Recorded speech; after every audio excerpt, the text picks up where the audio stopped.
सांवलिया ओम ओम ओम ओम, कन्हैया ओम ओम ओम ओम ओम, रामा ओम ओम, श्यामा ओम ओम ओम ओम ओम ओम।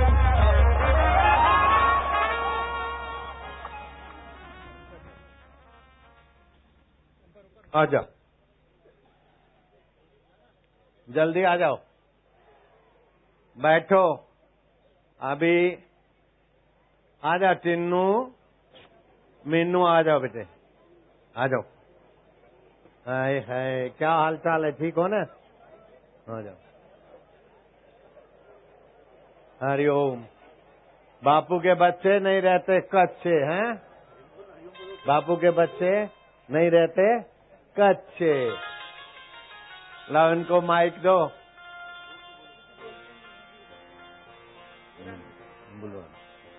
बबलू है, पिताजी डॉक्टर है, माताजी माँ डॉक्टर है आयुर्वेद में, और पिताजी डॉक्टर है एलोपैथी में। और कितने साल के बाद बच्चों को? 15 साल बाद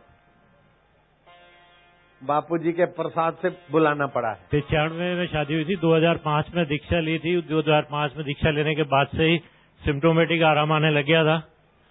2007 में आदेश हुआ था शिविर भरने के लिए। 2000 प्रसाद मिला। 2008 में शिविर की दीक्षा मिली, संतान वाली प्रसाद दिया बापूजी ने। और 2009 में बापूजी पधारे थे, तब उनका व्यासपीठ से आदेश हुआ था कि जिसको भी कोई ऐसे इलनेस है तो तुरंत ट्रीटमेंट चालू करे। फरवरी में इलाज चालू करने पहली बार में ही जुड़वा बच्चों से गर्भ। बापू के बच्चे नहीं रहेंगे कच्चे। आओ बेटे, हरिओम हरिओम। देखो हाथ जोड़ दें अभी से। हरिओम हरिओम करो, हरिओम हरिओम हरिओम, ऐसे करो, हरिओम हरिओम हरिओम करो, बोलो हरिओम, बोलो हरिओम। मेरे तरफ देखता है, ठीक है, ठीक है ना? हरिओम। माँ भी डॉक्टर है आयुर्वेदिक, बाप भी डॉक्टर है, लेकिन नहीं आए। बापू ने कहा आ जाओ तब आए। नारायण हरि, हरिओम हरि। ये जज भी बैठे हमारे साधक, इनको भी कई अनुभव हुए हैं। हाँ, ऐसे निर्णय बढ़िया करते हैं कि अंत से बापू की आत्मा के साथ जुड़ के अच्छे अच्छे निर्णय करते। जज हैं अपने साधक। राजस्थान में जहां भी पोस्टिंग हुआ ओम नमो भगवते वासुदेवाय वासुदेवाय वासुदेवाय मोरा देवाय मोरा देवाय। देखो मैं राजस्थान में हूँ तभी मोरा देवाय बोल रहा हूँ, अगर महाराष्ट्र में होता तो माझा देवाय। ओम नमो भगवते वासुदेवाय। जब ही नाम हृदय धर्यो जब ही नाम हृदय धर्यो भयो पाप को नाश भयो पाप को नाश। जैसे चिनगी आग की जैसे चिनगी आग की बड़ी पुराने घास बड़ी पुराने घास। जैसे सूखे घास पर चिंगारी पड़ती है, फूंकते जाओ तो फिर सूखा घास 1 किलो हो तो भी 1 चिंगारी फूंकते जाओ पर्याप्त है। 100 किलो, 1000 किलो, लाख किलो और करोड़ किलो भी हो, 1 चिंगारी काफी है। ऐसे जन्म जन्मांतर के कई भी वासनाएं हो, दूषण हो, कुछ भी दोष हो, लेकिन जब भगवान के नाम की दीक्षा मिलती है तो दीक्षा रूपी चिंगारी को जप करते फूंकते जाए तो कई जन्मों की दुष्ट वासनाएं और दुष्ट मान्यताएं जलकर खाक हो जाती है। दुष्ट मान्यता क्या है? दुष्ट मान्यता वाले भी धैर्यवान होते हैं, पुरुषार्थी होते हैं। जैसे चोर हैं, डाकू हैं, और कोई आतंक है तो वो भी धैर्य से, पुरुषार्थ से अपने काम को अंजाम देते हैं। राजसी आदमी है तो भी अक्ल से, पुरुषार्थ से अपने पद को, अपने धन को, अपने अहम को अंजाम देने के लिए उनमें भी योग्यताएं होती हैं। लेकिन जिसके जीवन में दिशा है, अर्थात मुक्त होना हमारा उद्देश्य है,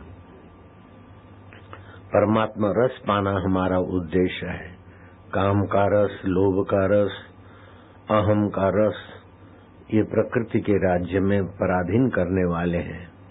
लेकिन परमात्मा रस, परमात्मा के राज्य में परम स्वतंत्रता, परम ज्ञान, परम आनंद और नित्य नवीन रस देने वाले हैं। वो अगर लग जाते हैं धी, बुद्धि शक्ति उनके जीवन में परिणाम का विचार देती है, धैर्य देती है, उद्यम देती है, साहस देती है।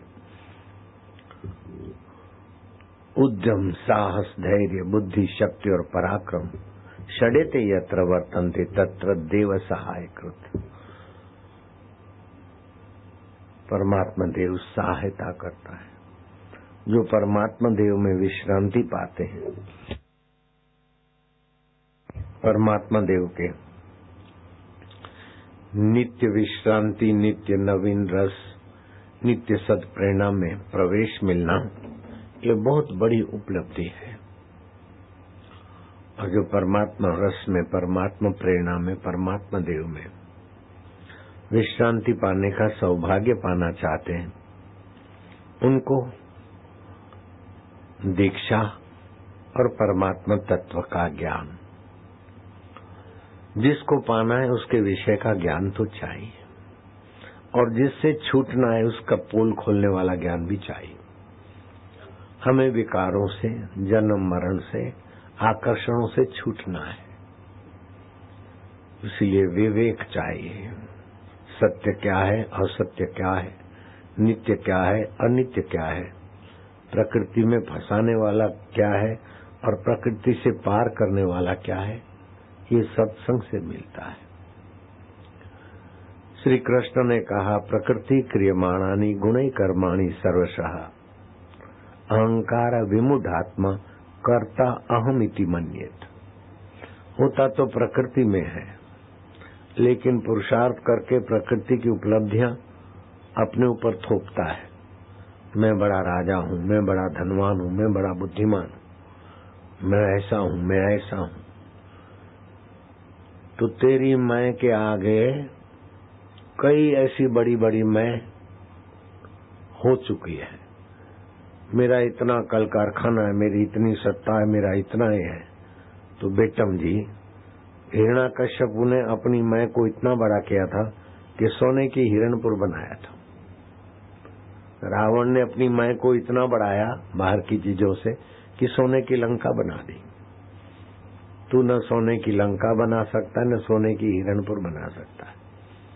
सोने की हिरणपुर और सोने की लंका बनाने के बाद भी उनके मैं को तृप्ति नहीं हुई, संतुष्टि नहीं हुई। और हिरण्याकश्यपु ने अपनी मैं को तपस्या करके इतना मजबूत और बड़ा किया था, लेकिन राजसी तप था।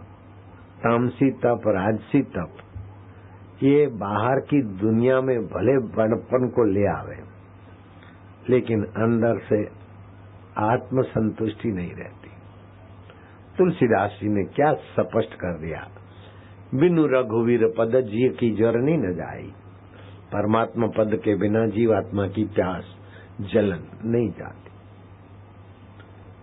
तो शबरी ने, मीरा ने, रहीदास ने और भी कई नामी अनामी साधारण व्यक्ति ने अपने मैं को दुनवी चीजों को इकट्ठा करके बड़ा बनाने की बेवकूफी नहीं की, लेकिन अपनी मैं जहां से स्फुरित होती है वहां जाकर मिथ्या मैं का पोल खोल दिया और शाश्वत मैं में एकाकार हो गए।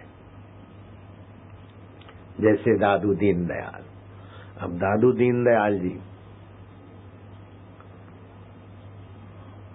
अपनी मैं में बाहर की चीजें इकट्ठी करके बड़े नहीं हुए, अपनी मैं के मूल में गए तो अपना जीवत्व की मैं तो मिट गई। जैसे तरंग कितनी भी बड़ी बनना चाहे, कितना भी भंवर बने, कितनी भी, लेकिन तरंग समुद्र नहीं हो सकती।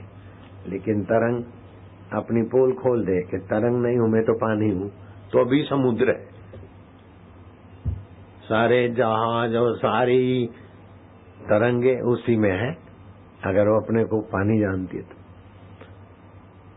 दादू दीन दयाल ने अपनी मैं, नानक जी ने अपनी मैं, कबीर जी ने अपनी मैं, और भी जो संत हैं उन्होंने अपनी मैं के मूल में मिथ्या मैं का पोल खोल दिया। तरंग नहीं हूं, मैं पानी हूं। घड़े का आकाश नहीं हूं, मैं आकाश ही हूं। मैं घड़ा नहीं हूं, मैं मठ नहीं हूं। आसान तरीका और बड़ी विश्रांति पाई।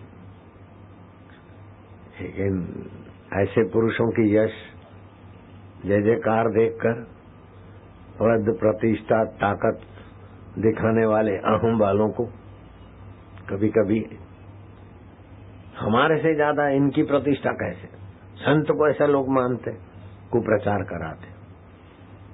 दादू दीनदयाल जी महाराज के लिए आदेश जारी कर दिया। क्यों कि हिंदू साधुओं को बदनाम कराना धर्मांतरण वालों का तो एक पैकेज है उनके पास। उस समय के शासकों को भिड़ाया, साजिश किया है, नेटवर्क है इनके पास। तो दादू दीनदयाल के पास कोई भी जाएगा तो 500 रुपया जुर्माना होगा, डांडी पिटवा दी।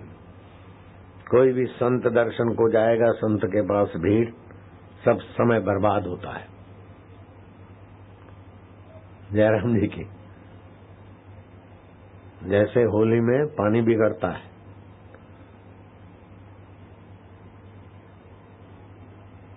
एक टैंकर पूरा नहीं, और लाख आदमी तो नहीं थे, कम होंगे, 60,000 आदमी हो और 6,000 लीटर हो तो एक के हिस्से 600 आया होगा, कितना आया होगा। एक गिलास में 2-3 आदमी को रंग लग जाता है, 2-3 पाइप होते हैं। लेकिन धर्मांतरण वाले और उनके एनजीओ को ठेस पहुंचती कि बापू के पास इतनी भीड़, पैसे दे के दिन भर वो दिखाते रहते, और सरकार को भी साधक और सरकार के बीच टकराव पैदा करने की स्थिति पैदा कर देते। तो ऐसे ही वो धर्मांतरण वालों ने उस समय के शासकों को भिड़ाया चढ़ाया, और उन्होंने आदेश जारी कर दिया कि दादू दीनदयाल के दर्शन करने जाएगा 500 रुपया जुर्माना। वो जमाने के 500 अभी के 5,000 से ज्यादा। कौन बेचारे आए, फिर भी 2 बंदे पहुंच गए। दादू जी ने कहा तुमको पता नहीं है, इधर आने से 500 रुपया जुर्माना पड़ेगा। बोले भगवान ने दिया है तब तक हम आते रहेंगे, जुर्माना भरते रहेंगे। ये धन नश्वर है, लेकिन आपसे हमें शाश्वत धन का खजाना मिलता है। बोले अच्छा, तुम उठोगे, यहाँ जो जासूस लगे हैं तुमको पकड़ेंगे और तुम बोलना हम 500 रुपया तो जुर्माना भरेंगे, लेकिन जुर्माना भरने के पहले जो आदेश जारी किया गया है वो आदेश आम लोगों के बीच पढ़ के सुनाया जाए और वो मान लेंगे, फिर देखना क्या होता है।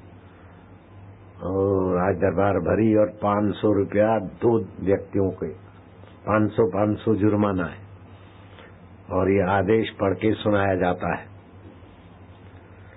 और आदेश पढ़ते पढ़ते जो आगे पीछे की शब्द व्याख्या थी ज्यों की त्यों, लेकिन दादू दीनदयाल के दर्शन करने जाएगा उसको 500 रुपया जुर्माना ये लिखना था, लेकिन दादू दीनदयाल के दर्शन करने नहीं जाएगा उसको 500 रुपया जुर्माना पड़ेगा।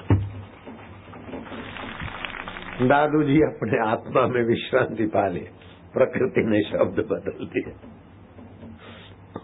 तो बातों भाई है, खुदा खैर करे बंदा खैर करे। महाराज अब ये बिड़ाने चढ़ाने से हमारे से गलती हो गई, बाबा माफ करना। बाबा ने कहा ठीक है कोई बात नहीं। अब बाबा को तो पता भी नहीं कि जयपुर में ऐसे दिन आएंगे कि मेरे ऊपर कुप्रचार वाले हावी हुए थे और मैंने प्रकृति से परे परमात्मा में विश्रांति पाके ऐसा करा दिया था। और बापू आशाराम ये बात करेंगे, उनको पता भी नहीं था, लेकिन तप करे पाताल में प्रकट हुए आकाश। ऐसे कई दृष्टांत है। जो आप ईश्वर में विश्रांति पाते हो तो फिर कुछ अनुचित कोई करता है और आपको जच जाती है और आप शांत होकर ईश्वर में ठहर जाते हैं, तो ईश्वर की लीला बड़ी अद्भुत। जरूरी नहीं कि यही शब्द ये ऐसा हो, कुछ भी कर सकता है बाबा। मेरे को सुनाया गया कि पानी का बिगाड़ करके साधकों की उप मिली तो पाइपलाइन ऐसी टूटी कि कई लाख के कितने करोड़ लीटर पानी बहा होगा और गांव में बाढ़ आ गई। बम्बई में पानी का जहां से सप्लाई होता था 18 इंच की पाइपलाइन टूट गई और कई गांव में बाढ़ आ गई। बोंदू संतों की उफ लो, फिर प्रकृति कुछ भी तुम्हें दिखाए, अब तो सुधरो बेटे। जयराम, सुधरने की सीजन है। नास्तिक लोगों को भगवान न जाने कितना कितना कृपा करके मूर्तियों ने दूध पिया। बोले हिंदू बुत परस्ती है, मूर्ति पूजते, और मूर्तियों ने दूध पिया। अब बुत परस्ती हुई क्या? हिंदू जब शिव जी की पूजा करता है तो ऐसा नहीं है गोल मटोल शालिग्राम, हे गंडकी नदी के पत्थर मैं तेरी पूजा करता हूं, नहीं, हे शालिग्राम, हे शिव। तो उसमें मन की एकाग्रता और एक जगह उपासना करने के लिए प्रतीक की आवश्यकता पड़ती है, लेकिन प्रतीक का मूल परमात्मा है, वो हिंदू जानता है शास्त्रों से, सत्संग से। घटित घटना है। जयपुर से बिंद्रावन दूर नहीं है। बिंद्रावन में गोसाइयों का मंदिर था। उसमें एक गोसाई बाबा बड़े प्यार से ठाकुर जी की पूजा करते। ठाकुर जी थे गोल मटोल शालिग्राम और प्रेम से पूजा करते। जले विष्णु थले विष्णु, विष्णु पर्वत मस्तके ज्वालामाला आदि आदि। अब उनकी उपासना साधना से सुवास फैली। 1947 से पहले की घटना है। राजा रानी थे जमाना, रानी दर्शन करने आई। बाबा के बाबा कोई सेवा हो तो ठाकुर जी के लिए। हाँ बोले ठाकुर जी के लिए जैसा भी बना सको, श्रृंगार का सामान बनवा दो, तुम तो रानी हो बेटे। हाँ महाराज लिखवाइए। रानी का सेक्रेटरी लिख रहा है ठाकुर जी के लिए एकादशी के दिन श्वेत वस्त्र हो, सप्तमी अष्टमी के लिए पीताम्बर आदि हो, बाजूबंद हो, जो भी बांके बिहारी को श्रृंगार लगता है। वो बाबा ने तो बांके बिहारी का दर्शन किया था, वो लिखवाते गए। रानी तो चिट्ठा लेके गई बाबा को वहां, कह रही मैं ठाकुर जी के लिए इतना श्रृंगार लेकर आया और ठाकुर जी तुम तो हो गोल मटोल, अब मैं पगड़ी किसको पहराऊंगा, बाजूबंद किसको पहराऊं। और वो रानी आ गई और बोले कि महाराज श्रृंगार करिए, तो आपके ऊपर ये श्रृंगार तो लगेगा नहीं। कैसे कैसे मेरे से तुमने बुलवा लिया, अब बुढ़ापे में रोज ठाकुर जी के आगे अपनी व्यथा रखे। रानी साहबा कल 10वें एकादशी का श्रृंगार देखने को आ गई। कल आ गई तो क्या करोगे महाराज, क्या मेरे बुढ़ापे में यही करोगे, तुम सर्वसमर्थ हो कि नहीं हो। ऐसे करते करते महाराज जी तो रात को सो गए गोसाई। सुबह जो स्नान करके वो डिबिया खोले, शालिग्राम जो डिबिया में रखते थे, डिबिया होती ना टिफिन जैसी छोटी मोटी, धड़क से ढक्कन उड़ा, ढक्कन उड़ा और वो शालिग्राम की जगह पे मूर्ति उभरी। सारा श्रृंगार लग जाएगा आपको, लेकिन वो शालिग्राम का है। देखा कि पीठ के पीछे वो मूर्ति अभी भी है। अखंडानंद जी दर्शन करके आए, रानी आई श्रृंगार करा दिया। ये भगवान कर्तुम शक्यम अकर्तुम शक्यम अन्यथा कर्तुम शक्यम, अपने भक्त के भाव। जैसे अभी ये डॉक्टर ने, एलोपैथी के डॉक्टर है, पत्नी आयुर्वेदिक वैद्यराज है, बाबा संतान के लिए ये कमी वो कमी कोई कमी नहीं है। एक नहीं 2 बच्चे भगवान ने दे दिए और दोनों बढ़िया बच्चे होंगे, जिसमें एक तेरा एक मेरा लाला, एक को तो बापू बना दे, हाँ अभी से रिजर्व करा दे एक को। नारायण, इतनी सारी संस्थाएं हैं, ऐसे बच्चों के द्वारा चलती रहेगी। ये ईश्वर की अनुपम कृपा है। महाराष्ट्र में धुलिया है, समिति वाले ले आए पुरुषोत्तम पाटिल, 72 साल का है, नगर अध्यक्ष है, बहुत सेवा किया है बाबा, साफ सफाई ये वो पानी छिटका हुए तो नगर के तरफ से किया है, लेकिन इन्होंने पैसे भी इतने सारे दिए। मेरे को आश्चर्य हुआ, नेता का हाथ तो दूसरे की जेब में जाता है। पुरुषोत्तम पाटिल, तुम्हारी जेब में समिति के लिए हाथ गया।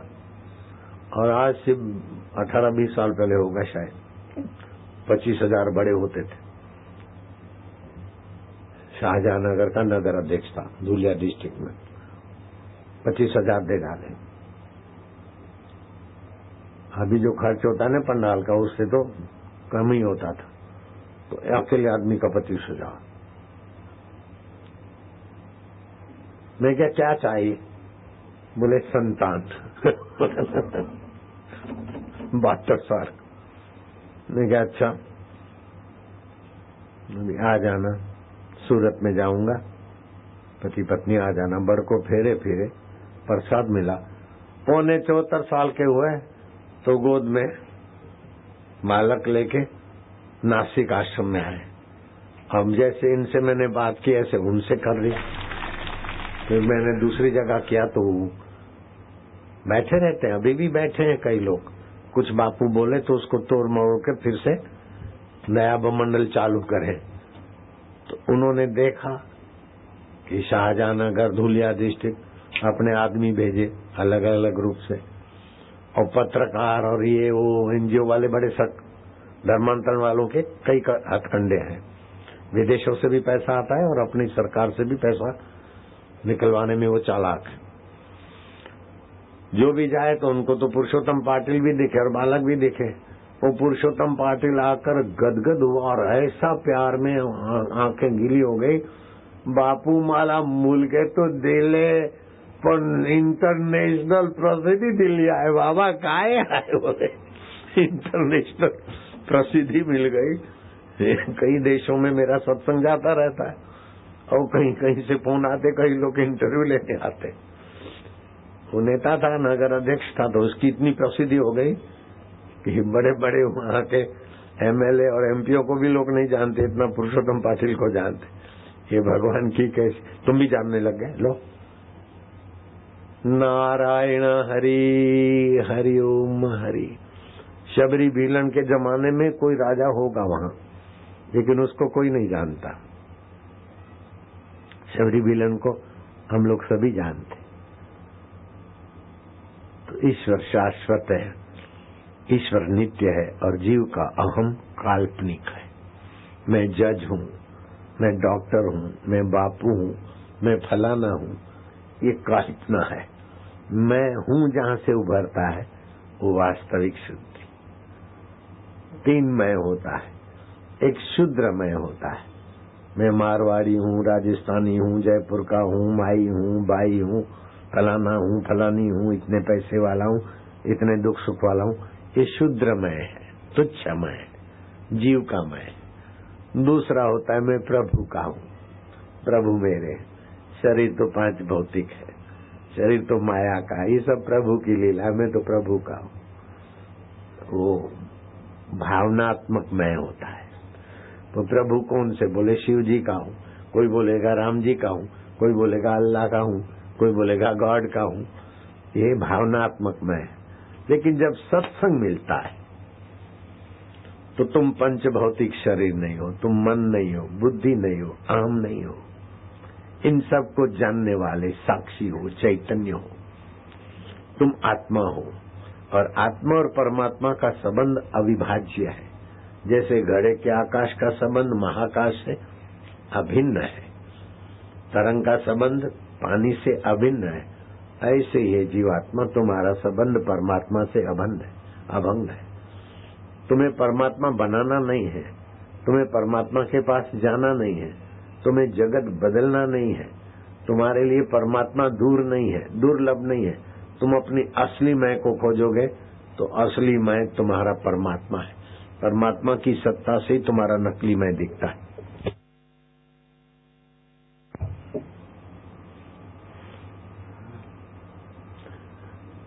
नुक्ते की हेर फेर में खुदा से जुदा हुआ, नुक्ता अगर ऊपर रख दो तो जुदा से खुदा हुआ।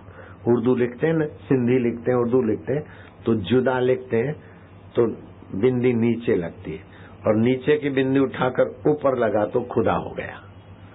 तो जब शरीर को और वस्तुओं को मैं मानते हैं तो वही चैतन्य जीव हो जाता है, लेकिन अपने मूल को जब मैं मानते तो वही चैतन्य अमर आत्मा हो जाता है। उत्तर प्रदेश में कानपुर है, कानपुर में डॉक्टर टंडन की मां को सतगुरु मिल गए, स्वामी। एक तो स्वामी राम तीर्थ हो गए, दूसरे स्वामी राम का भी आश्रम है वहां। उनका शरीर पूरा हो गया, हेलीकॉप्टर आदि भी था देहरादून में। उनके स्वामी राम के जो गुरु थे वही बाई टंडन, डॉक्टर टंडन की मां के गुरु थे। वो मां ने 70, 78, 80 के बीच की उम्र थी। एक दिन अपने बेटे टंडन को बुलाया, बेटा टंडू, ओ टंडू। मां तो नहीं कहेगी डॉक्टर टंडन साहब, ये जज की मां, जज साहब, ऐसा थोड़ी बोलेगी। जो नाम होगा वो लेके बुलाएगी। हाँ, तेरी पत्नी को बुला और जमाई और बेटी आई उनको बुलाओ, अब हम जा रहे। माँ ये क्या कर रहे हो, मैं तो तुम्हारी सेवा में विफल हुआ, मेरी दवाई काम नहीं करती। माँ मैं कुछ और करता हूँ। बोले नहीं, तरतीब प्रारब्ध है, शरीर को जाना है तो जाना है, इसमें रोने धोने से क्या।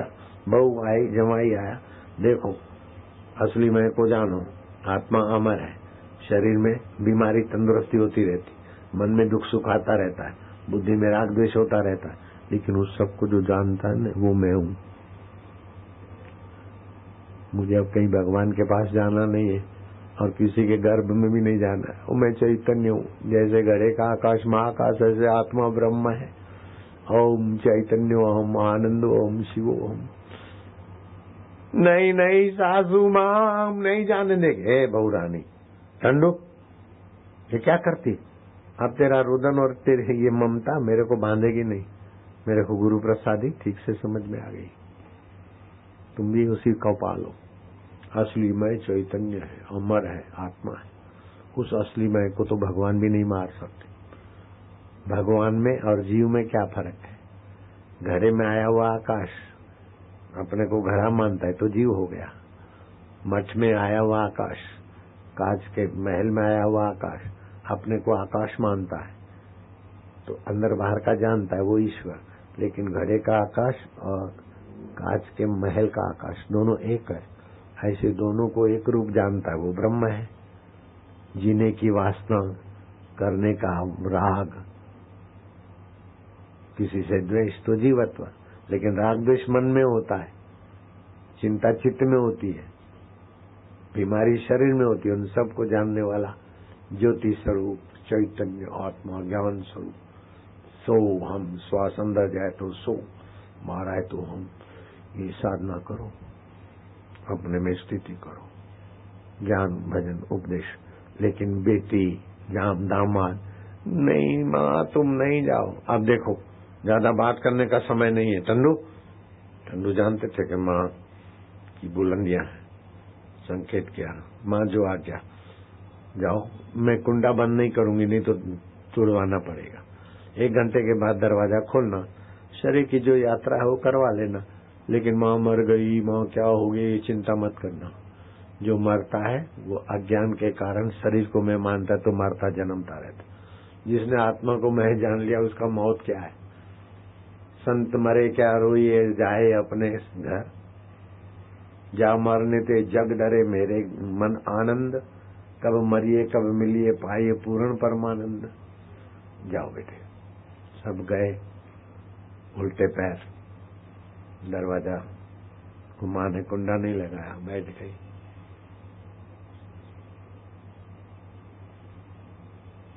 कुछ न करना ये भी बड़ी साधना है। राम सुखदास जी बार बार बोलते थे। श्री कृष्ण ने कहा ये बात, न किंचित अभिचिंतित। संसारी आकर्षण और संसारी मान्यता मिटाने के लिए भगवत भाव भगवत चिंतन है। लेकिन जब भगवत चिंतन तक पहुंच गए तो फिर निश्चिंत। जैसे रेलगाड़ी में चढ़े, बुला रहे हैं किसी को, आओ, दरवाजे पे वो आया, अब वो दरवाजा छोड़ना पड़ेगा, आने वाले को आने देना पड़ेगा, आपको दरवाजे से अंदर जाना पड़ेगा। ऐसे ईश्वर को पुकारते, फिर पुकार भी छोड़कर बैठना पड़ेगा ईश्वर का भाव ज्ञान में स्थिति। तो ये बड़ी सरल भी साधना है, रहस्यमय भी है और फायदा गजब का करती है। तो मैं चाहूंगा कि अब ये होली के रंग के निमित्त और रंग के निमित्त सात्विकता बढ़ाई, ईश्वर का महत्व समझ में आया। अब ईश्वर में विश्रांति मिले ऐसी सूक्ष्म साधना और जल्दी सफलता देने वाली विश्रांति योग। रात को सोते समय पंच भौतिक शरीर में नहीं हूं, मन बुद्धि अहंकार में नहीं हूं।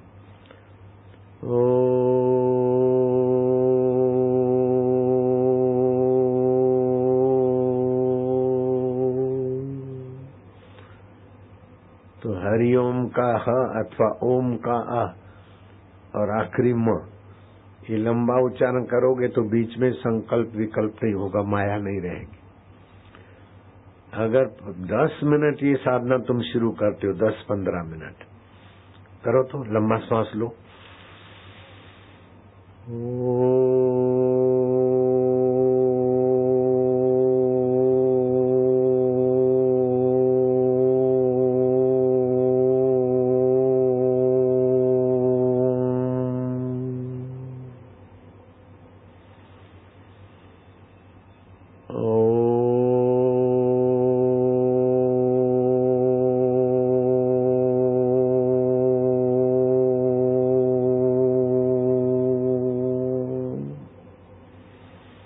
एक टक देखते रहे, हो सके तो 1-8 मिनट आंख की पलक नहीं हिले, मन एकाग्र होने लगेगा। और ये प्लुत उच्चारण है, भगवान में विश्रांति मिलेगी असली रूप में, असली मय में।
शांति। ओम ओम। अब मैं करता हूँ, मेरे साथ ही चलो, ऐसे जैसे मैं चिंतन करता हूँ आपके लिए कर। ओम ओम ओम। सच्चिदानंद प्रभु अंतरात्मदेव ओम। ये ओमकार मंत्र है, प्रतिज्ञा करो। अथ ओमकार मंत्र, अथ ओमकार मंत्र, गायत्री छंद, गायत्री छंद, भगवान नारायण ऋषि। ये ओमकार मंत्र की महिमा और मूल खोजा है भगवान नारायण ने, बनाया नहीं है। नारायण ने ब्रह्मा जी को बनाया संकल्प से, ब्रह्मा जी ने सृष्टि बनाई, लेकिन ओमकार मंत्र उसके पहले ही था। एक होता है निर्माण, दूसरा होता है खोज। निर्माण उसका होता है जो पहले नहीं था, खोज उसकी होती जो पहले था। तो ये ओमकार मंत्र की सत्ता पहले थी। 22,000 बोधायन ऋषि ने इसकी महिमा के श्लोक लिखे। 22,000 श्लोक। भगवान नारायण ने क्या खोज की ओमकार मंत्र की। तो इसकी छंद गायत्री है, और ये ओमकार मंत्र का देवता है अंतर्यामी परमेश्वर। गायत्री मंत्र का देवता की खोज की तो भगवान सूर्य देवता है और विश्वामित्र ऋषि है, लेकिन ओमकार मंत्र के ऋषि भगवान नारायण है और उसके देवता अंतर्यामी परमात्मा है। ये अंतर्यामी ब्रह्मा के भी अंतर्यामी, विष्णु के भी, शिव के भी, देवी देवताओं के, प्राणी मात्र के। उस भगवान से सीधा तुम्हारा संबंध। और श्री कृष्ण भी अपने को वही मानते थे। भोक्तारम यज्ञ तपसाम सर्वलोक महेश्वरम सुहृदम सर्वभूतानाम ज्ञात्वा माम शांति मृच्छति। मैं यज्ञ और तप के फल का भोक्ता हूं और प्राणी मात्र का सुहृद हूं और महेश्वर हूं। जितनी सृष्टियां उतने उतने ईश्वर, लेकिन सभी ईश्वरों का आत्मरूप में मैं चैतन्य हूं, महेश्वर। जैसे एक तरंग अपने को समुद्र मान ले तो बोलेगा सभी बुलबुलों का, सभी भंवरों का और सभी स्टेम्बर चलते उनका अधिष्ठान आधार मैं पानी हूं। महेश्वर हो गए। तो श्री कृष्ण ने कहा जो यज्ञ तप आदि इंद्र कोई आकृति नहीं है, देवता की कोई आकृति नहीं होती, मंत्रमय देवता होते। तो वही सारे देवता उस ज्ञान स्वरूप सच्चिदानंद से प्रकट होते, अंतर्धान होते। मैं वो चैतन्य हूं।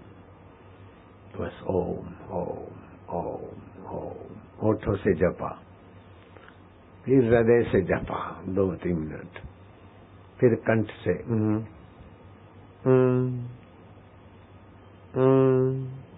ये क्यों जपते कि मन इधर उधर ना भागे, निद्रा ना आए, कल्पना ना आए। ओम मन में आत्मा हूं, चैतन्य हूं। फिर मन इधर उधर गया, ओ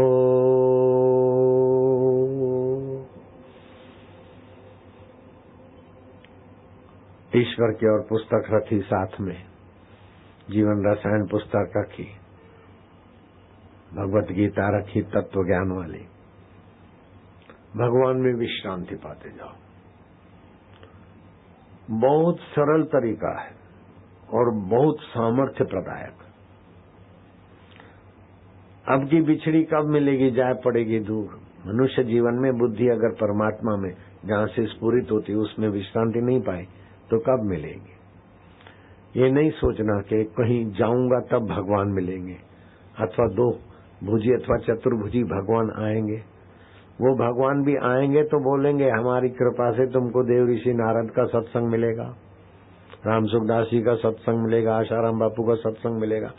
आखिरी कृपा तो वही करेंगे देव कि तुम्हारे को आत्मा का ज्ञान मिले, और वो तो मिल रहा है, उसमें खाली लग जाओ। तो डॉक्टर टंडन की माँ उसमें लगी हुई थी। ओम शांति शांति। धीरे धीरे प्राण पखेरु व्यापक ब्रह्म में चले गए। ज्ञानी नाम प्राणाना उत्क्राम्यन्ते अत्रे विलियते। जिसको अज्ञान होता है, वासना होती, मान्यता होती, फलाने देव के पास है, तो वो भटकता है। जिसकी सारी मान्यताएं मन की है और मन को देखने वाला में चिदघन चैतन्य खुद आत्मा, वहीं विलय हो गए। मंसूर ने ये अनुभूति की थी वेदांत की। अनल हक बोलते थे, शासक उनको धमकाते थे। अनल हक माना मैं ही वो हूँ चैतन्य, खुद खुदा। तुम अनहक बोल दो, खुदा है। बोले खुदा है तो उसको मैं देखने वाला अलग हो गया, मेरे से अलग है क्या? समुद्र है?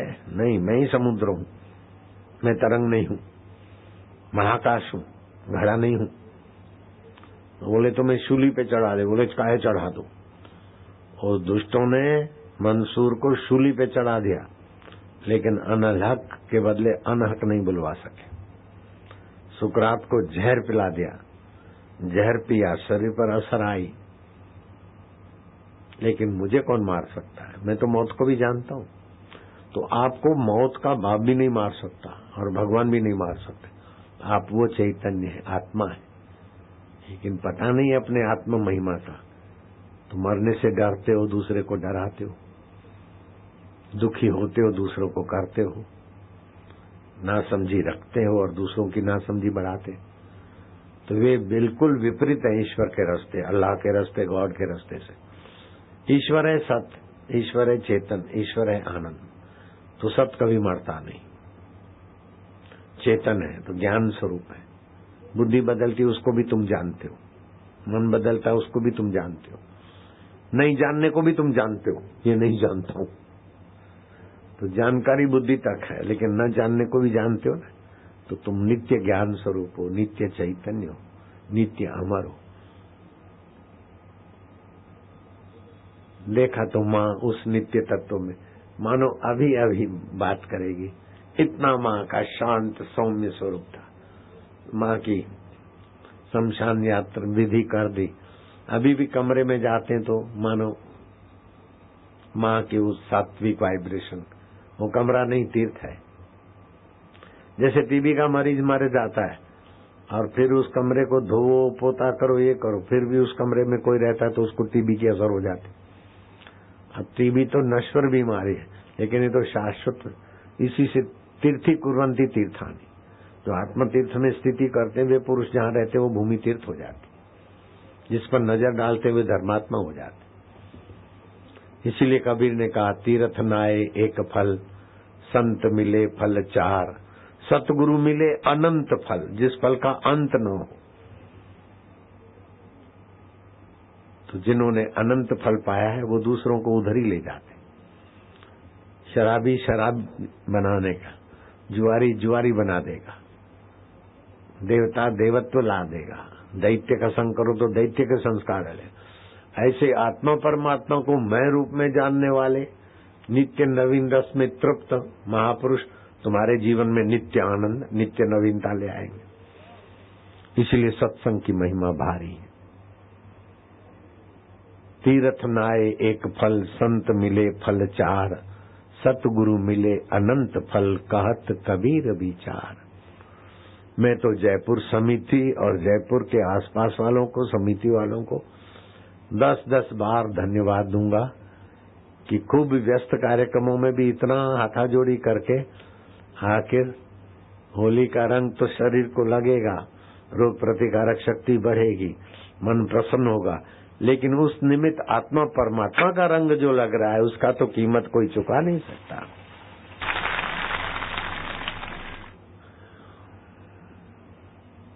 राजा आज मर गए।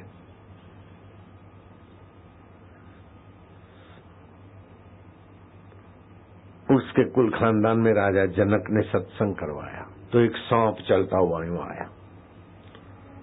सांप सत्संग में प्रवेश करे उसको देखकर हिलचाल हो गई। त्रिकाल ज्ञानी अष्टावक्र ने कहा कि सांप कोई साधारण नहीं, इसी मिथिला का आज से 7वीं पीढ़ी पहले का राजा अजय है। ये सत्संग सुनेगा, सत्संग से पाप नाश होते हैं, बुद्धि में भगवान तत्व का ज्ञान आता है। सत्संग पूरा होते ही इसकी ये सर्प की योनि छोड़ेगा और देवता के रूप में प्रकट होगा और मुझे प्रणाम करेगा, तब मैं आज्ञा दूंगा, आप बीती तुम्हें सुनाएगा। इसको विघ्न नहीं डालो। सत्संग चलता रहा। जब सत्संग की पूर्णाहुति होने को थी तो कुंडली मार के सांप जो बैठा था बार बार ऊंचा हो फन पड़ते, ऊंचा हो फन पड़ते।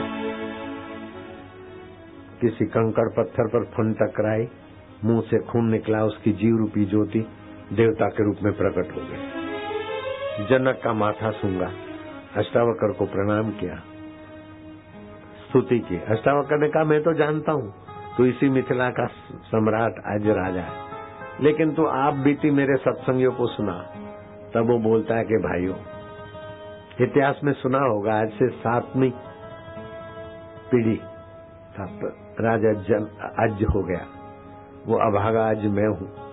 मर गया तो यमराज ने सुनाया कि तुम्हारे कर्मों का लेखा चोखा ये बताता कि तुम्हें 1000 वर्ष सांप, अजगर, डेंडू की योनि में, पानी के सांप को डेंडू बोलते, जाना पड़ेगा। तो मैं घबराया और मैंने हाथा जोड़ी की, बचाओ, मैं कैसे? बोले इधर ऐसा कुछ नहीं है। हाँ, आत्मा परमात्मा को पाए हुए संतों का सत्संग तुम्हारा बेटा, पोता, पोता, पोते का पोता, परपोता भी 7 पीढ़ियों में कोई करवाता है तो तुम उसके पुण्य प्रताप से तुम्हारी ये नीच योनियों माफ हो जाएगी और तुमको देवता के शरीर मिलेगा। बोले सत्संग सुनने से? मेरे 7 पीढ़ियों में कोई सत्संग करे, करवाए, भागीदार हो और मेरी इतनी ऊंची गति? हे प्रभु, ऐसे दिन कब आएंगे कि मेरे पुत्र, पौत्र, प्रपौत्र कोई ऐसा जगह, मेरे कुल का दीप जो ब्रह्मज्ञानी गुरु का सत्संग करे, कराए। ये आत्मा ही ब्रह्म है ऐसा ज्ञान देने वाला, फलाना भगवान है, फलाना अल्लाह है, फलाना गॉड है, ये सब भावनात्मक है। लेकिन तात्विक ज्ञान, भगवान को प्रार्थना करके फिर हाथा जोड़ी की यमराज को कि हे संयमपुरी के देवता, मेरे बेटे, बेटे के बेटे, पोते, परपोते अगर ब्रह्मज्ञानी गुरु का सत्संग कराए तो वो माहौल देखने का, सत्संग का पवित्र वातावरण देखने का अवसर इन अभागी आंखों को मिले, ऐसी आप कृपा कर सकते हो देव।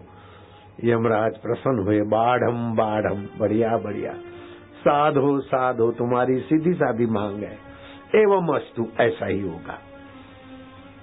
फिर नियति के अनुसार मेरे को गिरा दिया गया चंद्रमा के किरणों के द्वारा। मैं अजगर के पेट में आया, अजगर बच्चा बना। फिर कौन माँ और कौन बाप, सबको अपने अपने प्रारब्ध से रेंकना पड़ता है। रात को कभी जीव जंतु मिलता, कभी भूखे पेट आता। एक पूनम की रात को मैं खाली आ रहा था, कुछ मिला नहीं सीखा। प्रभात हो गई थी। लकड़हार, घसियारे, शहद के छत्ते खोजने वाले टोली बना के जा रहे थे और मेरे हिल चाल से, रेंगने से, पत्तों की खड़खड़ पर उनको नजर पड़ी। मैं सांप सांप, मोटा अजगर, पकड़ो पकड़ो, मारो मारो मारो मारो सांप। मैं तेजी से अपने बिल में घुसा, लेकिन मेरी पूंछ पर तो उनके डंडे और पत्थरों ने कहर कर दिया। खून से सनी हुई पूंछ को खींचकर मैं आराम करना चाहता था। भाइयों, जिसने मनुष्य जीवन पाकर अपने अंतर्यामी प्रभु में ओम शांति, ओम आनंद, ओम ओम करके आत्मा में आराम नहीं पाया, वो अजगर होकर क्या आराम पाएगा? भैंसा, घोड़ा, गधा, कुत्ता होकर क्या आराम पाएगा?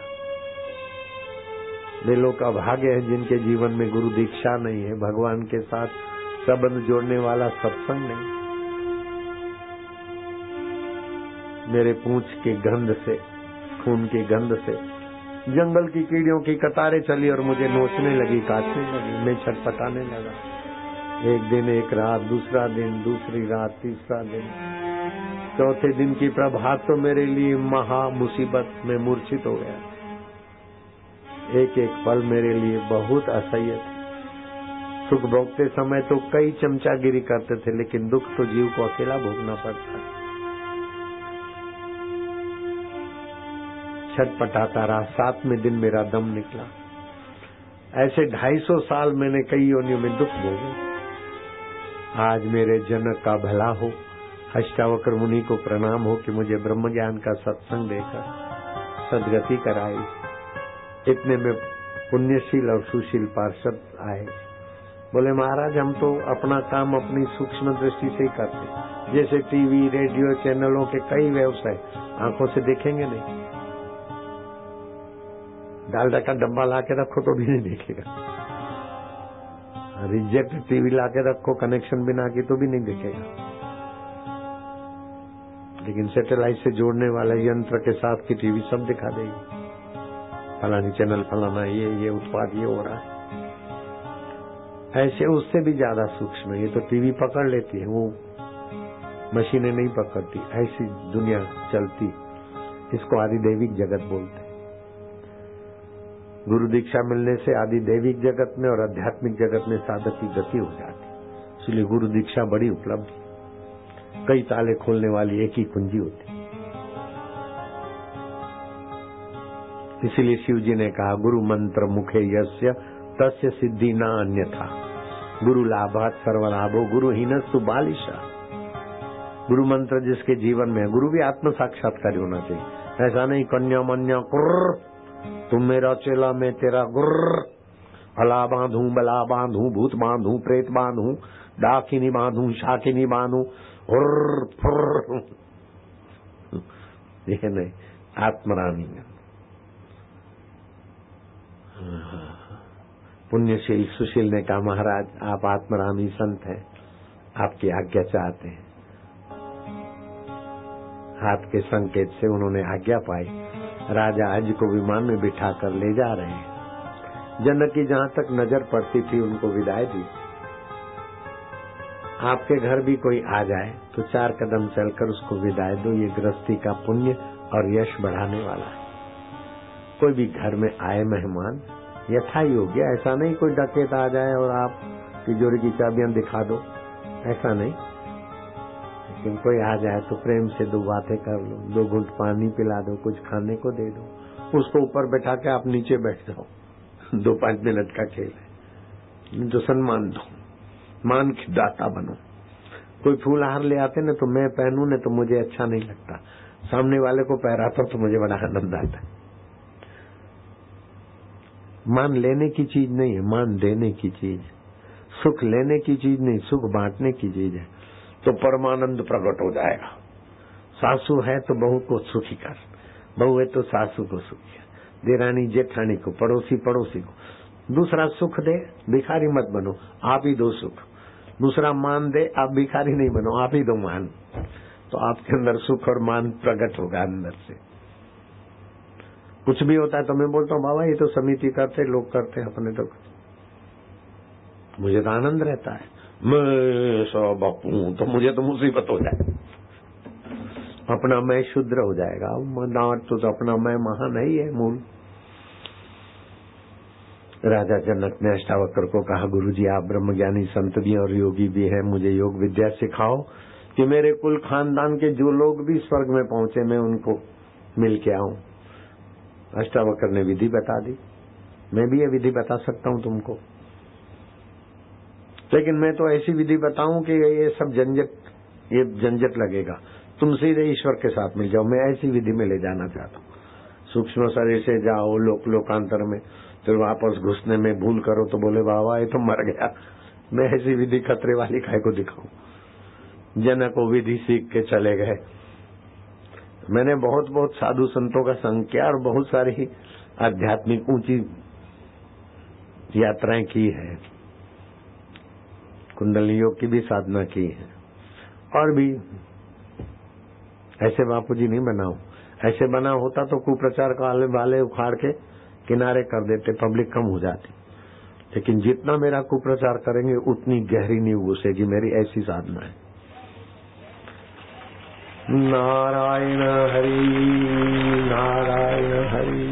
वो गैंगरेप का भी मेरे ऊपर थोपा कि बापू ने बोला है कि वो लड़की, मैंने बोला है तो 50 लाख इनाम दो, मेरे को दिखाओ मेरा बोला हुआ।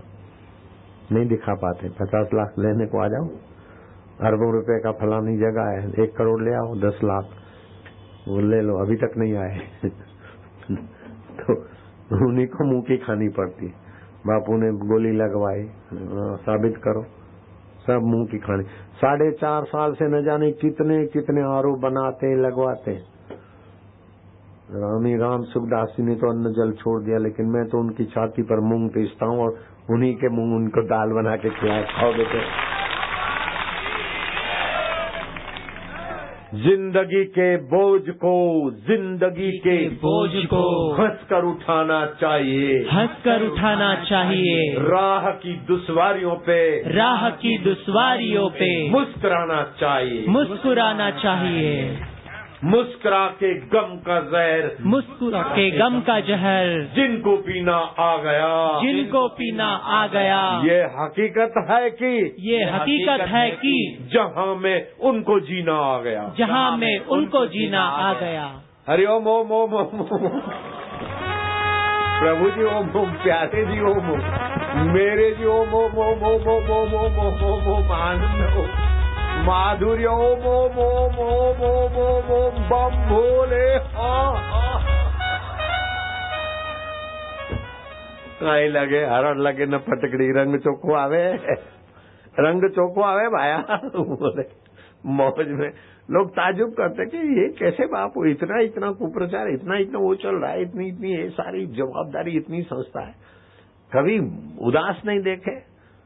अरे उदास हो, हमारी बला वो भी आ जाए तो यहाँ खुश हो जाती है, बला भी बेचारे। जो जासूसी के लिए आते न वो भी मेरे भगत होके चले जाते। कुप्रचार वाला एक दूसरा संगठन था, वो विफल गया तो फिर डॉन को सौंपा और शाह आलम का डॉन आया सर्वे करने, कैसे भी मेरे तक पहुंच गया और फिर झुक गया, बोले बाबा मैं फलाना हूँ, मेरा नाम फलाना है, शाह आलम का मैं डॉन हूँ, आपका ये होता है, लेकिन आप फकीर हैं, मैं ये धंधा आपके साथ नहीं करूँ।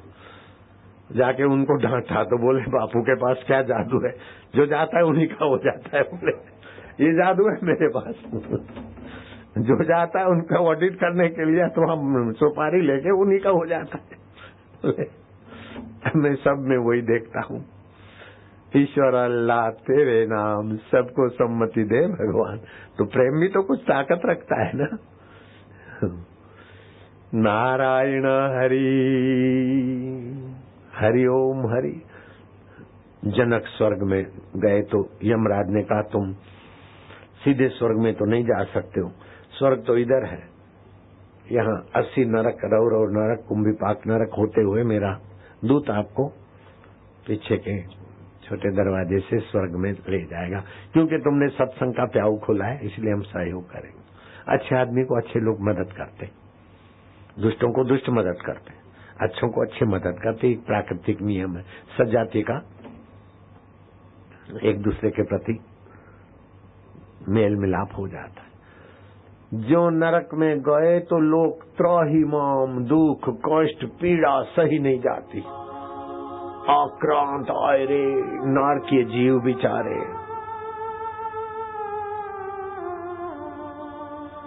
जनक ने जानते हुए भी अनजान होके पूछा ही क्यों रुदन कर रहे हैं, क्यों पीड़ित है? बोले महाराज पुण्य का फल तो चाहते लेकिन पुण्य नहीं किया हरामजादों ने, पाप का फल नहीं चाहते लेकिन पाप करते बड़ी चतुराई से, किसी को पता न चले। जो बोलते नहीं गलती हो गया होगा तो बदमाशी है, गलती हो गया तो अच्छा काम हो गया होगा, लेकिन गलती तो अच्छी तरह से जानबूझ के करते आदमी।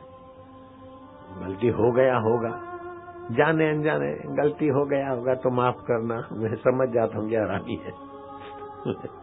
ये गलती हुई महाराज मेरे से, ये गलती हुई, अब आप क्षमा करो, तो मैं तुरंत उसका रास्ता कर देता हूँ, माफ, और दोबारा ना हो। महाराज पाप का फल भोगते तो रेंग रहे हैं।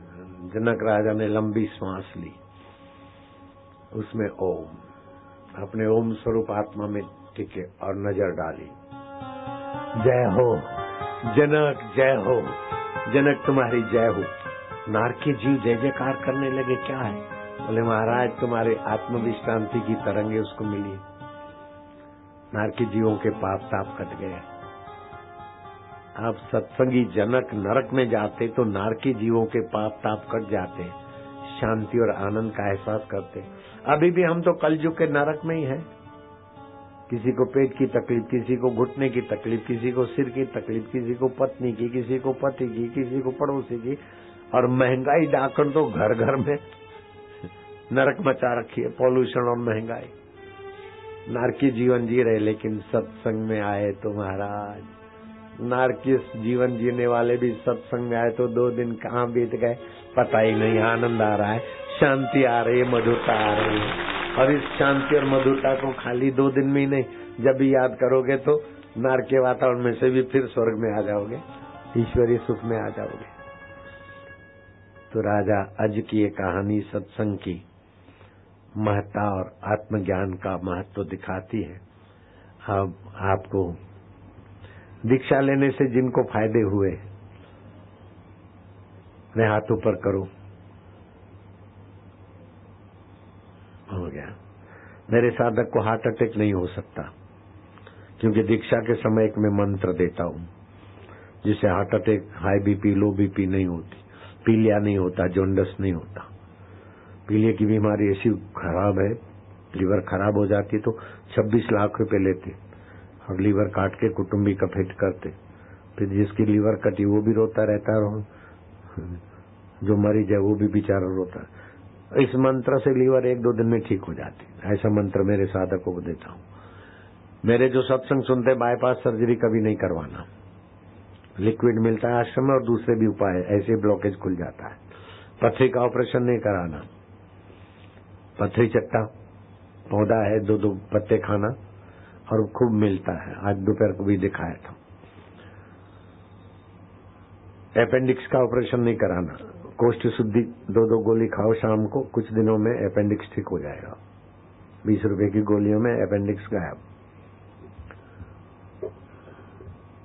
माताएं, बहनें, देवियां, स्त्री संबंधी कोई भी तकलीफ हो, सुबह 4 गिलास पानी पियो, 1.25 लीटर, घूमो फिरो 8 दिन में। मासिक संबंधी ये वो गड़बड़ियां सब, ट्यूब बंद है तो भी ठीक हो जाए। संतान नहीं होती हो तो इंजेक्शन के चक्कर में मत पड़ो। अब देखा नहीं, डॉक्टर साहब और उनकी धर्मपत्नी भी आयुर्वेदिक डॉक्टर, संतान नहीं होती थी, आ गए, मिल गए प्रसादी, 1 नहीं 2-2 देखे नहीं तुम्हारे सामने, अभी अभी बच्चे, सब हो जाता है।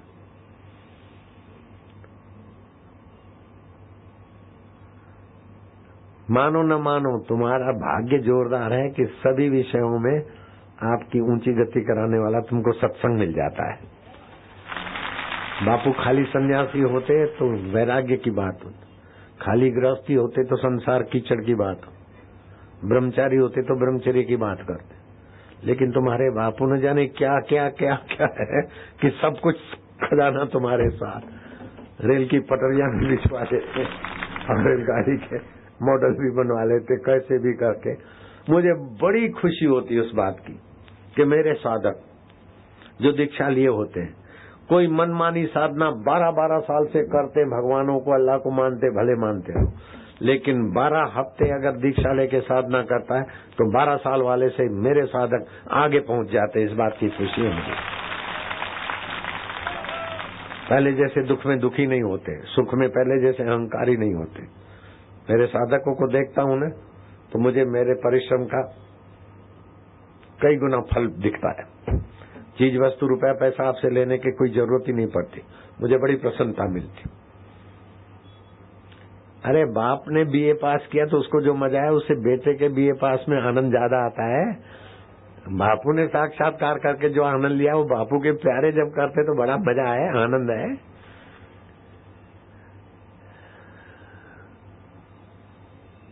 ओम प्रभु जी ओम। अभी होली के दिनों में क्या करना है, 15-25 दिन आप नीम के पत्ते खाएंगे, 15 से 25, और 1 काली मिर्च चबा के पानी पी लेंगे तो कई बीमारियां दूर रहेगी और पित्त समाधि, वायु और पित्त से शमन होगा। 20-25 दिन नमक नहीं खाएं अथवा कम खाएंगे, स्वास्थ्य अच्छा रहेगा। धानी खाएंगे। 18 फरवरी से 18 अप्रैल तक वसंत ऋतु है। ऋतु नाम कुसुमाकर अहम अस्मि। ऋतु में वसंत ऋतु सबसे सुंदर प्राय। धानी खानी चाहिए, धानी की लाई खानी चाहिए, ज्वार की, ममरे की धानी, तीखे कड़वे कसेले पदार्थ खाना चाहिए। मूंग, चना, अदरक, सौंठ, अजवाइन, हल्दी, करेला, मेथी, मूली, शहद, गौमूत्र, गुजहर आदि मिठाइयाँ, सूखे मेवे, बादाम काजू का जमाना नहीं है, नहीं तो फिर बीमारी पकड़ती।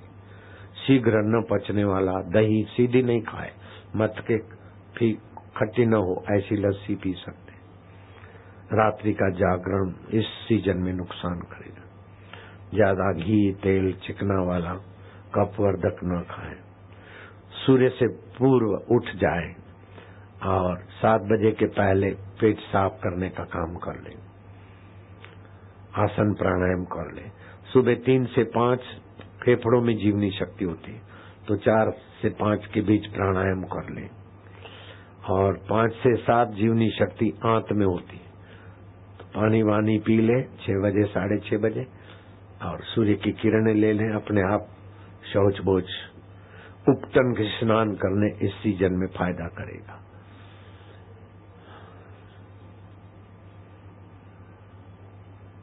रोग प्रतिकारक शक्ति बढ़े, इसलिए श्वास रोक कर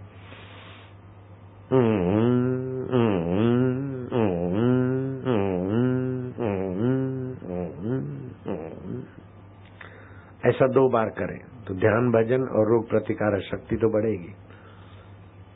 लेकिन साथ साथ में कब खाएं कब ना खाएं ये बात ऋषि प्रसाद में आई है। 9 से 11 के बीच खा लोगे बहुत तंदुरुस्ती बढ़ेगी, लेकिन 11 से 1 के बीच खाओगे पेट की गड़बड़। 1 से 3 के बीच खाया तो तौबा, और 3 से 5 के बीच तो जीवनी शक्ति आपकी मूत्राशय में होती है। उस समय पानी पी लो, पेशाब कर लो, पेट साफ रहे, अच्छा रहे। 5 से 7 के बीच भोजन आदि कर लो तो अच्छा है। 7 से 9 के बीच जीवनी शक्ति दिमाग में रहती, दिमागी काम पढ़ने लिखने का नहीं। 9 से 11 तक करोड़रज्जु में उस समय की नींद बीमार को भी स्वस्थ कर लेगी। 11 से 1 की नींद नई कोशिकाएं बनाती है। जो 11 से 1 तक जगते रहते हैं वे चिड़चिड़े हो जाएंगे। टीवी ने तबाही कर दी तंदुरुस्ती की। जो 11 बजे के बाद भी टीवी देखते रहते हैं, 10 बजे के बाद भी जगते रहते हैं, स्वास्थ्य उनका लड़खड़ाता। और 1 से 3 तो भूलकर भी नहीं जगना, वो पित्ताशय में होती है, लीवर में जीवनी शक्ति होती है, नई कोशिकाएं बनती। जो 1 से 3 जगते न उनमें प्रतिरोधक शक्ति नहीं होती, न किसी का प्रतिकार कर सकते व्यवहार में, और न परमार्थ में अच्छे निर्णय ले सकते। 1 से 3 रात को एक्सीडेंट ज्यादा होते हैं, ये रिकॉर्ड है। 1 से 3 अच्छी नींद हो, और 3 से 5 के बीच जग जाए। मैं कितना भी रात को जगता हूं, लेकिन जब से ये पढ़ने में आया तो प्राणायाम के समय 5 के पहले प्राणायाम कर डालता हूं। अभी कितना परिश्रम चल रहा है शरीर के साथ, लेकिन मस्त भी वैसे का वैसा हूं। पहले से तुमको ज्यादा जवान दिखता हूंगा मैं। तो बाप जवान होता जाए और बेटे बूढ़े होते जाए, ये शर्म की बात है। बेटियां बेटे भी जवान रहो। हरि ओम हरि ओम। अब रंग छांटूंगा पलाश के फूलों का। 6000 लीटर। एक आदमी के से 50, 60, 70, 80 या 100 मिलीग्राम पानी जाता है बस। जो सूखा रंग छाटते हैं उसमें भी कई लीटर पानी निकल बिगाड़ होता है। इसीलिए जो बकवास करते हैं उनको भगवान सद्बुद्धि दे। हिंदुओं के त्योहारों का गला घोंटने का पाप न करें। पलाश का रंग के पैकेट पड़े हैं, जिनको खजूर लेना है उनको 1-1 पैकेट निःशुल्क बांट दिया जाए। होली के दिनों में रात को भिगा दे, सुबह उससे पलाश के रंग से खेले, बहुत फायदा होता है। बैठे बैठे तुमको 4 पुस्तक मिलेगी। दिव्य प्रेरणा पुस्तक का एक मंत्र है, वो पढ़कर जप करोगे 21 बार, दूध पियोगे तो बुद्धि भी बढ़ेगी, बल भी बढ़ेगा। माइयां पढ़े, भाई पढ़े, बच्चे और बच्चियां रोज थोड़ा थोड़ा पढ़े। 5 बार ये पुस्तक पूरा करने वाला सुदृढ़ शरीर का, सुदृढ़ मनोबल का, सुदृढ़ मति शक्ति का धनी होगा। ये पुस्तक तो घर घर में होनी चाहिए। जिस घर में सत साहित्य नहीं है उस घर की दीवारों पे लिख दो हमारा घर शमशान है, ऐसा विवेकानंद बोलते थे। 4 पुस्तक मिलेगी। मधुर व्यवहार, घर के झगड़े भाग जाएंगे। मंगलमय जीवन मृत्यु, अपना तो जीवन मंगलमय, किसी की मृत्यु हो जाए तो सर्वधर्म समान। ये 4 पुस्तक 10 रुपए में और 20 गोलियां मिलेगी टॉनिक की। जिसने नहीं लिया हो ले लेना। अगर 20 रुपए देते हो तो 4 कैलेंडर, 4 पुस्तक और 40 गोलियां मिलेगी। ये 20 रुपए में 40 गोलियां भी बढ़िया है, लेकिन 4 पुस्तक 4 कैलेंडर भी मिलेंगे। 40 गोलियां प्रसाद के रूप में। जिन्होंने नहीं लिया हो हाथ ऊपर करना।